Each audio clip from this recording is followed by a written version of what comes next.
Now, it's time for Taking the Mic.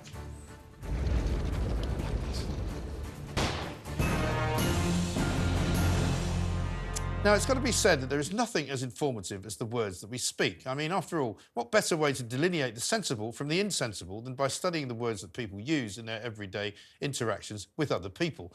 At the home of common sense, we have a phrase for the people who get offended every 5 minutes because of the words that people use. We call them reality deniers. That is, they deliberately and quite obtusely avoid using the accurate descriptions of things in order to stick to some weird but imagined code of language because they think they should.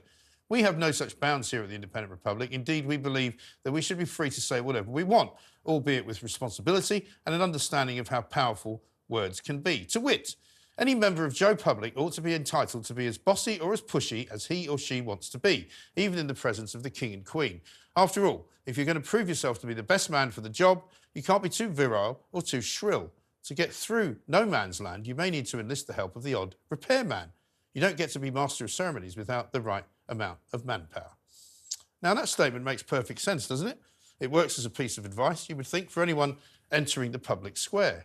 But there's a problem. The European Union doesn't like it. That's right.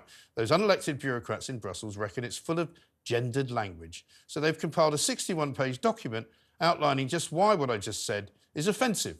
If I was to take any notice of the European Institute for Gender Equality's toolkit on gender-sensitive communication, I'd have to rewrite it. And here's how it would sound. Any average citizen ought to be entitled to be as assertive as he or she wants to be, even in the presence of the Queen and King.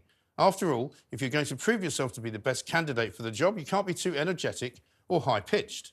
To get through unclaimed territory, you may need to enlist the help of the odd technician. You don't get to be host without the right amount of workforce. I mean, I'm sorry to have to say this, but what a load of old cobblers, or should I say, what a load of old shoe repair people. Doesn't really sound as good, does it? And why do we have to transpose King and Queen to Queen and King? For those of you who may have been living under a stone for the last 8 years, we've actually left the European Union, thank goodness, so we don't actually have to kowtow to this nonsense. But beware, there are plenty of homegrown reality deniers here as well. And I've got an easy response for you to give them when they tell you you can't boldly go where no man has gone before. Just say no.